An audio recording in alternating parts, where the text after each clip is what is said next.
Bet this wasn't a lesson in your school.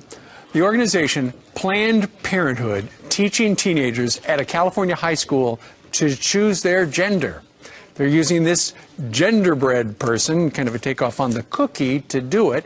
And the sex ed class doesn't stop there yet. But is that really Planned Parenthood's business? Teaching your kids about the birds and the bees. Join us right now, Fox News contributor, Dr. Robert Jeffress, down in Dallas. Good morning to you, Doctor. Good morning. All right, so somebody's got to teach the kids about birds and bees. In many families, it's the parents. In some situations, my kids learned about it through their high school education as just part of the curriculum. But you say having kids learn from Planned Parenthood is a very bad idea.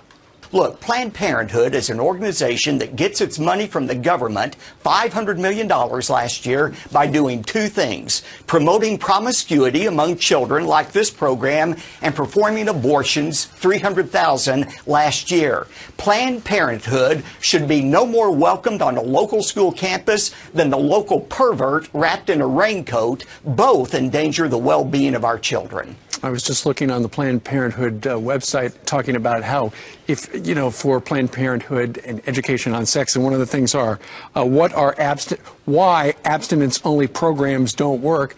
That flies in the face of your particular message. Also, we've got from a questionnaire some of the questions you were supposed to ask as if you were consenting for sex. For instance, do you want to go back to my place? Is it okay if I take off my pants?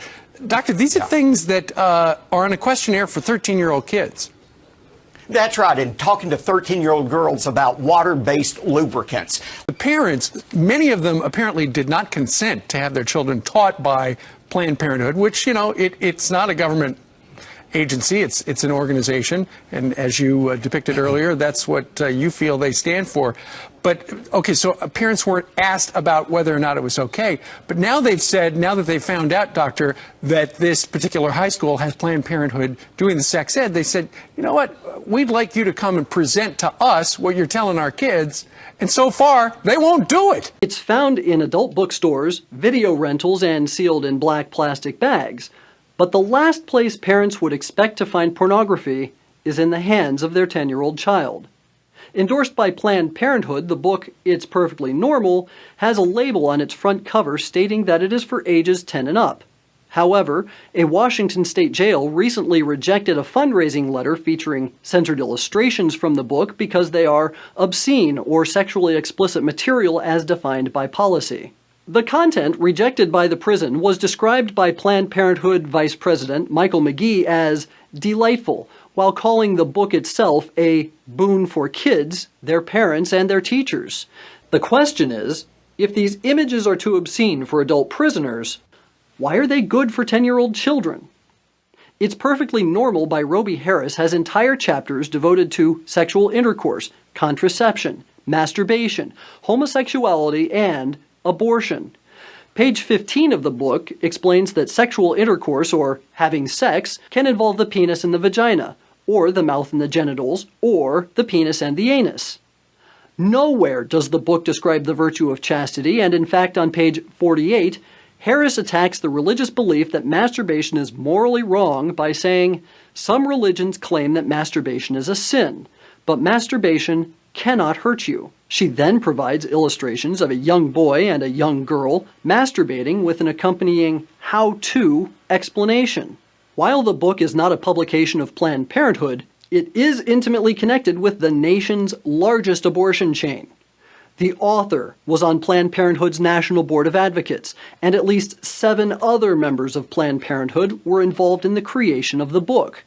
In addition to being endorsed on Planned Parenthood Federation of America's website, free copies of the book are distributed to children in grades 7 through 9 at their annual sex party in Waco, Texas. In several states, the contents of It's Perfectly Normal fall directly under the definition of pornography, and in some cases, child pornography. As Joanne Karkos of Lewiston, Maine recently said, after refusing to return the book to a public library, hopefully this will harness enough people to be sufficiently horrified and want to speak out, to say that it's gone too far. Indeed, Planned Parenthood has gone too far and should be charged with the distribution of pornography to minors. Instead of the 3 R's, these elementary school kids in Oakland spent class time focusing on gender diversity and how they can choose to be a boy or a girl or both. Gender identity is about in here. It's about what's up here and in here. These 4th graders were told that in nature, things aren't always what they seem. Some dolphins have both boy and girl parts, and clownfish can switch genders.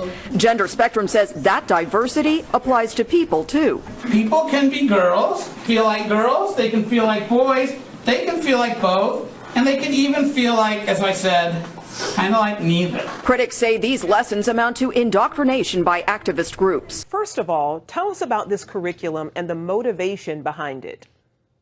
Well, it's interesting. The school board voted earlier in May to add gender identity. It's not a part of the state law. It's not a part of the state school board instruction, but they've decided to add it against the will of many of the parents. I was in Chicago a few weeks ago, y'all. And a brother came up to me and gave me a workshop from the new 5th grade sexual education curriculum in Chicago. Guess what they teaching our kids in Chicago in the 5th grade? They got a new sex ed curriculum that teaches the 5th graders how to use anal condoms.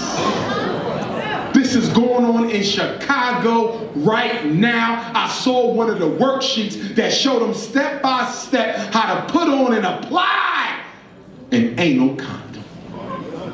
They sneaking it in behind your back. They don't even tell parents no more when they change the curriculum up. This is why you gotta look in your children's textbooks. I think it's important for people to understand this is happening across the country. Starting in kindergarten, they'll talk to them about same-sex or gay marriage.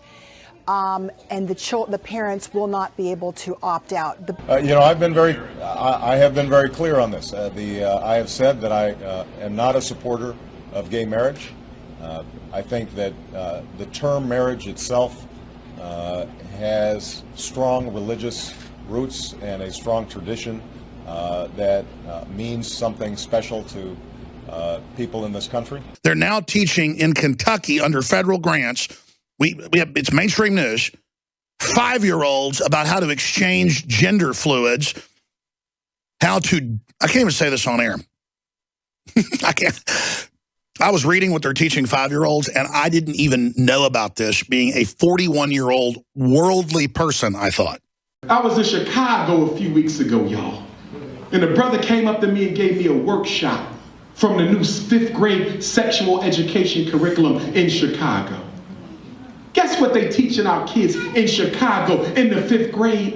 They got a new sex ed curriculum that teaches the 5th graders how to use anal condoms. This is going on in Chicago right now. I saw one of the worksheets that showed them step by step how to put on and apply an anal condom. They sneaking it in behind your back. They don't even tell parents no more when they change the curriculum up. This is why you gotta look in your children's textbooks. I can't.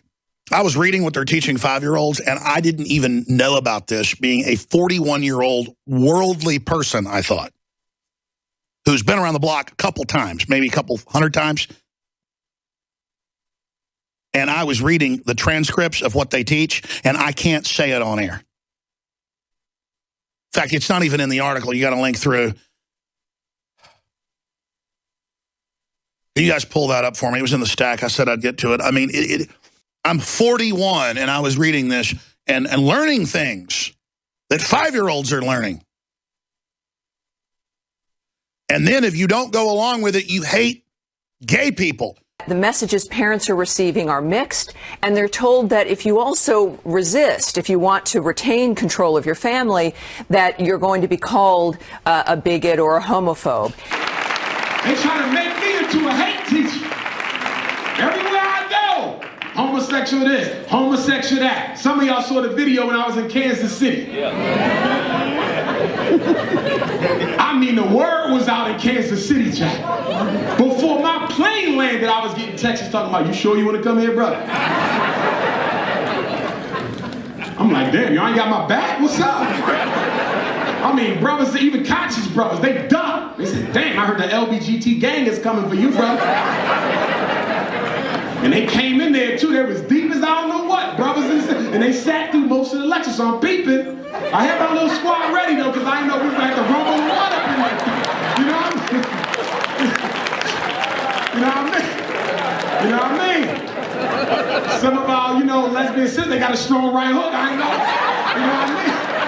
So I had to get ready. So y'all saw the one sister, she jumped up and started attacking me and called me a homophobic, a word that doesn't even have an origin in psychiatric literature. You ain't afraid of nobody. Homophobic. That ain't never been in the DSM. In fact, he go to DSM right here. Homophobic. So I turned to the phobias, right?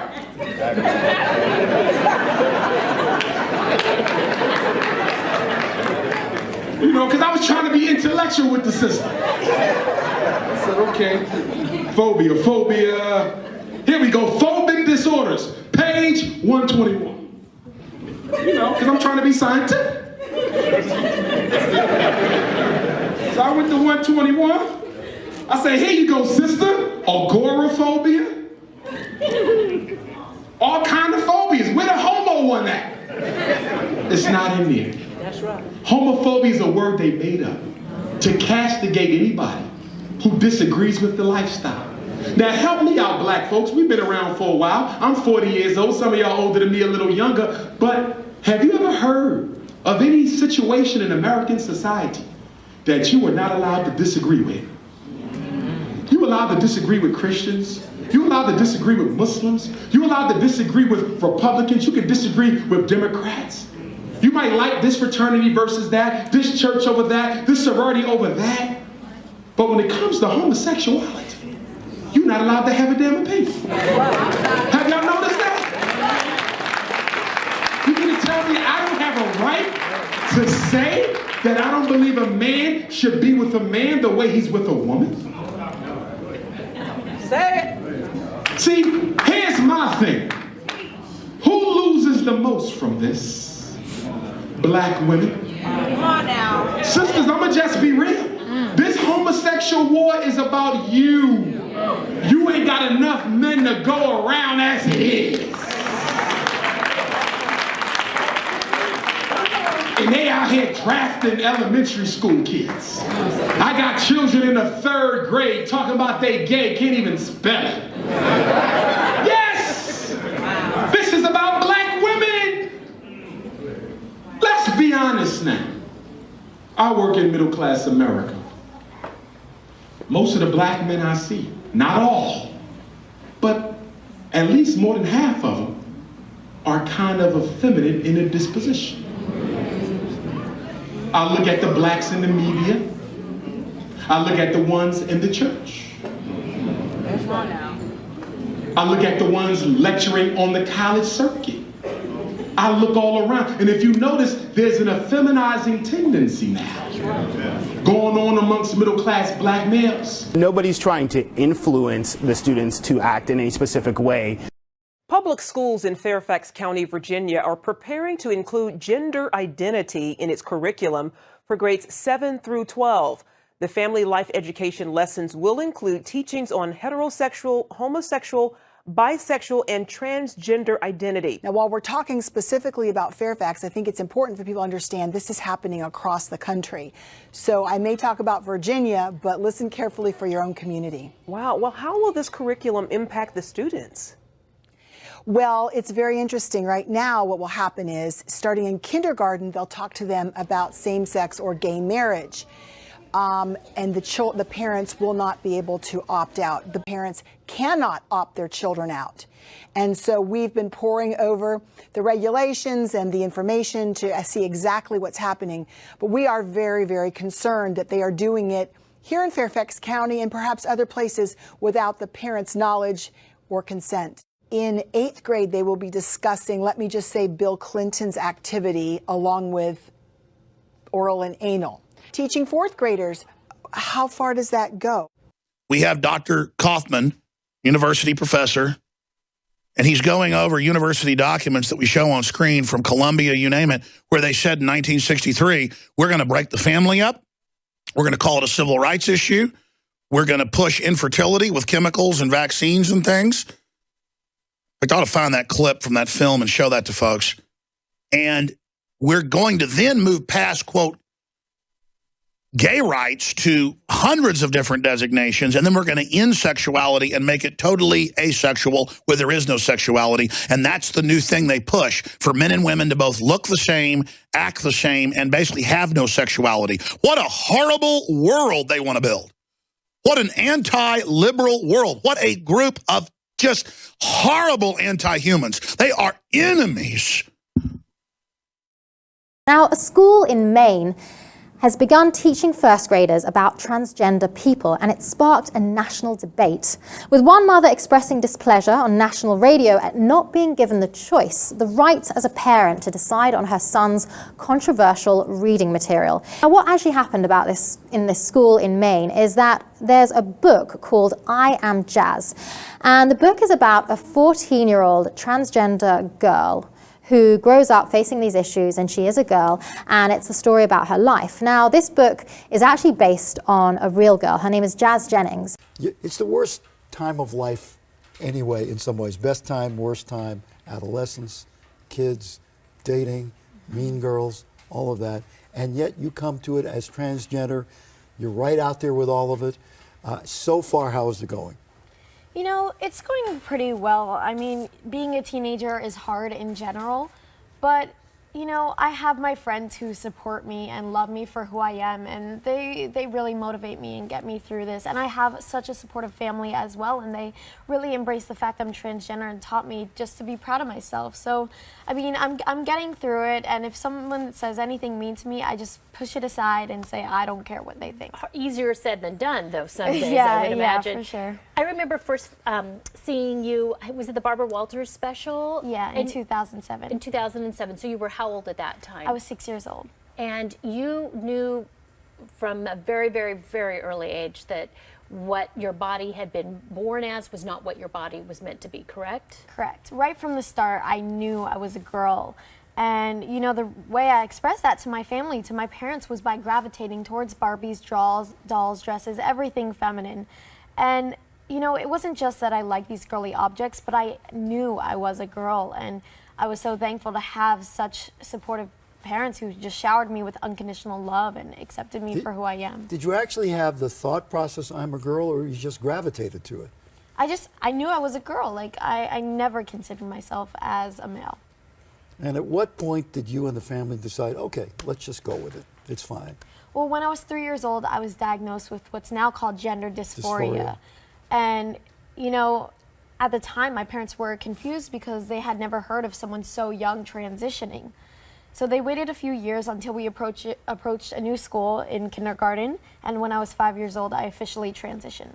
Now, a lot of people are just learning about how to talk about all these things. Like, you don't like, or it's not the proper thing to say you were born a boy, right? Correct. I say I was assigned male at birth because I was never a boy. I wasn't born a boy.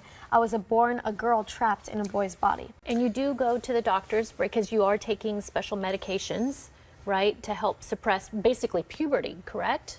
Yeah. I'm on the hormone blockers in which, you know, completely block the testosterone, in which I won't develop as a male. I won't get masculine features, beard, mustache. That's like my nightmare. And, you know, I get to, you know, I don't have to develop. What is the difference between sexual orientation and gender identity? Well, the difference between sexual orientation and gender identity is sexual orientation is who you have sex with and how you have sex. Gender identity is who you are, male, female.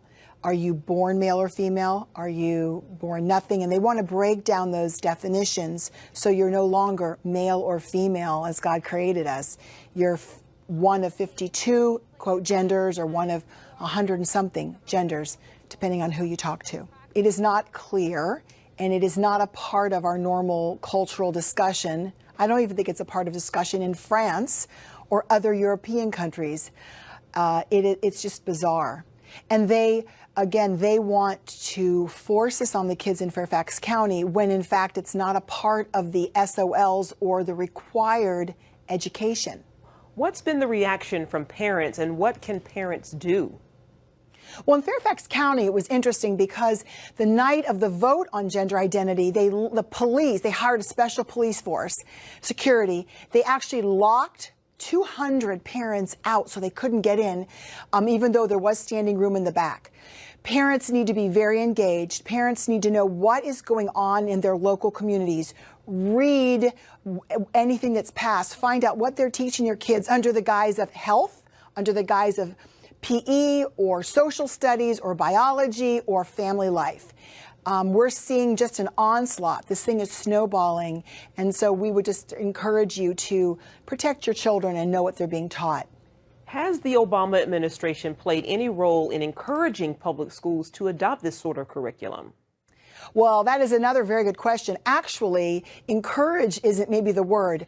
Blackmail or force. Here in Fairfax County, we were told that the Office of Civil Rights, Department of Education and Department of Justice would see to it that our federal tax dollars were pulled if gender identity wasn't added. What that means is those monies that are meant to help educate and provide for poor children that may be going without meals, that funding would be taken. So here we hear all this outcry about Republicans are, not looking out for kids, when in fact, when the president and his allies want to push this gender identity agenda, they don't care about poor children. Andrea Lafferty, thank you so much for taking the time to talk with us today. We really appreciate you joining us. Thank you. They sneaking it in behind your back. They don't even tell parents no more when they change the curriculum up. This is why you gotta look in your children's textbooks. And they are social engineers with a plan. We already got books that got 2 women as a family in them. Your kindergartners are reading the colors and the cartoons. That's why I want my own school. I open up a charter school, sooner or later, all of them gotta teach unnatural sex education. I don't want that.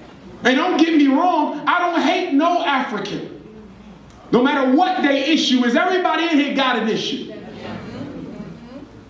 Some of y'all don't wash up every day.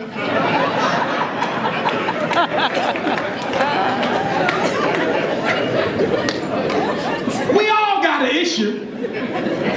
Some are worse than others. But I can't hate no homosexual black man because I know 9 times out of 10 the reason he's homosexual is because his parents don't know how to choose babysitters too well. All right now. I'm not going to hate him. I disagree with his lifestyle. I will let him know that. But if my brother need to have a conversation with Dr. Umar, we going to talk in private. But don't ask me to co-sign your lifestyle because that is not an African reality. That's all I'm saying. These elementary school kids in Oakland spent class time focusing on gender diversity and how they can choose to be a boy or a girl or both. Gender identity is about in here. It's about what's up here and in here. This school is taking a very extreme position in inculcating these children at a very young age with gender confusion as opposed to gender identity. True or false? Animals have only 2 genders. These 4th graders were told that in nature, things aren't always what they seem. Some dolphins have both boy and girl parts, and clownfish can switch genders. Gender Spectrum says that diversity applies to people, too. People can be girls, feel like girls, they can feel like boys, they can feel like both, and they can even feel like, as I said, kind of like neither. Critics say these lessons amount to indoctrination by activist groups. Public schools are here to serve children and to educate children on behalf of the parents, not to cross the line and violate the rights of parents and families. Critics say there are not multiple genders, just boys and girls, and that this is the type of curriculum that could become commonplace throughout California if, as expected, pending legislation to teach transgender history to public school kids becomes law. In Oakland, Claudia Cowan, Fox. Growing reaction now to a new push in a California elementary school. Along with learning their ABCs, 1st and 2nd graders are getting a 1-hour lesson on gender diversity. A California school has hired a gender coach to teach students that there's more than one way to be a boy or a girl. We're very concerned about this. This isn't just about bullying and treating children to respect other kids. That's fine. This is a very extreme, very controversial program when you're teaching children in kindergarten, first grade, that you can be a boy, a girl, or both, or that you may be a boy on the outside but be a girl on the inside. This brings gender confusion. And this is a serious price for children to pay, much less have the rights of parents stepped on. This is not a business of the government. It's not a business of public schools. This is a matter of the rights of parents to know what's best for their children and not to be told by the school, for example, that boys, it's okay for you to wear fingernail polish. There's no place for that in public schools. And this is about indoctrination, not about tolerance and accommodation. Shannon, would you be okay? Would it be a solution that's worthy for you to allow the parents who are uncomfortable with this to opt out, but allow the teaching to continue for those who want to stay? Well, with all due respect, that description of what's going on in this curriculum is a complete fabrication. That bears no relationship to the reality. This is a very thoughtful, gentle program that's about teaching children that, yes, there are different ways to be a boy or a girl, and that it's not okay to pick on a student because a boy is seen as too feminine or not rough and tumble enough, or a girl is seen as too masculine. These are very basic shared values in our society about do unto others as they do unto you. Yeah, real quick. What I said was straight from their materials. Their materials, that was a quote, that it's okay for boys to wear nail polish. You could be a boy or a girl or both, or have a boy on the outside, a girl on the inside. This is straight from their materials. People can be girls, feel like girls, they can feel like boys, they can feel like both, and they can even feel like, as I said, kind of like neither. Brad, we're being very accurate. If, this is what I'm saying is exactly verbatim from your materials that have been produced and distributed. We have that, and it's because of our research on this that we are now making a public statement about it and going to bat for parents. You cannot spin things on the air and expect to get away with it when the rights of parents and the welfare of these children are on the line. Kindergartners up to the 12th grade. I think this is irresponsible, and the teachers union may be behind you, the CTA may be giving you money, but the parents out there and many public school teachers definitely do not agree with it, and we're not going to stand by and put up with it. We got to leave it there. Thank you for having both sides weigh in. Well, young kids as young as 5 are getting a lesson about transgender issues when classes at Horace Mitchell Primary School in Maine were read the book I Am Jazz about a child with a boy's body but a girl's brain. Parents are upset that they were not informed about the lesson, and now one mom is saying that her first grader is asking if he is in fact transgender. Joining us to discuss this, Tammy Bruce, Fox News contributor and radio talk show host, and Dr. Susan Lipkin, psychologist and author of Preventing Hazing, How Parents, Teachers, and Coaches Can Stop the Violence, Harassment, and Humiliation. So let me start here. Tammy, is this some sort of plan or indoctrination on the part of the school to get to kids first, because there was not parental permission, and in a way that really promotes maybe the teacher or superintendent's or principal's personal opinion? Yeah, look, this has been going on for quite some time, and we've heard it also from Hillary Clinton, and it takes a village. This is about conditioning, and not just of the children, but of the parents as well. As a gay woman, I just want to say to everyone out there also that you can be the moral arbiter of your child. It doesn't make you a bigot. But the implication here is that if you're left to your own devices as a parent, something will go wrong, that they have to intervene. That, of course, has got to be rejected. I mean, there's lots of discussions about age appropriateness, but what concerns me as a gay woman, as an activist, as somebody who cares about the future, is that the messages parents are receiving are mixed, and they're told that if you also resist, if you want to retain control of your family, that you're going to be called a bigot or a homophobe. And I think that it's important for every parent to know that wanting to maintain control of your family, raising your child as you see fit, is the right thing to do. And I think that besides conditioning, it's also about social engineering. And they are social engineers with a plan. And it does start very early. And this is why I think it's very important for every parent to clearly be involved and to know it's okay to interject and to say no. I'm glad you say that, because I think it's a powerful discussion to have at some point in time. But, but when parents are not given the option or even the notice, their backs are up against the wall and they start the conversation on defense rather than open-minded. Doctor, let me ask you this. Are kids ready to be talking about any relationship in terms of sexuality, transgender at the age of 5? Absolutely not. Why? It is because between 5 and 8, they're not thinking in a conceptual way. They haven't actually, they're not relating to their own sexuality, which will change often through adolescence and as they grow into early adulthood. And it's not what is most important for them at that point. And I don't think that kids need to know this or should be knowing this. It is completely confusing to them. And as a feminist and also as a victim activist, I think that it's insane to say that somebody has a boy's body and a girl's brain. What's a girl's brain? Exactly. And the book is so full of stereotypes that we've been fighting since the 1950s. I can't imagine why they would use it. So if they need the feminist argument against this, I agree. If they need to use it individually with one child who may be dealing with that at the age of 8 or older, perhaps. But between 5 and 8 and a group, the only people who maybe should be exposed to this are adults, are the staff, and perhaps the parents, but absolutely not the children. Doctor, would you go as far as saying there's harm done in some way to a child who is exposed to this at a young age, and in fact without the opportunity to have his parents involved to guide him along or her along? I think that there could be harm done. I think that the issue is that children do not understand what you're talking about, and it raises a kind of confusion for them. I mean, there are many men who are ballerinas who are not gay and who are not transgender, and there are girls who are great athletes, and neither are they. And what is the message we're sending? I was really offended. This is really about the projection of our issues as adults onto children. And I think we have to consider that. You know, look, at a point when I was a child, I thought I was a Cocker Spaniel. And there's a point where we have these fantasies where we think we're Superman, where we can fly, where we're the cat. That's a great note. You know, this is childhood. And this is why this is particularly troubling, I think, as well. Yeah, particularly troubling. People are upset about some things, darling. Why are they yelling? They want attention.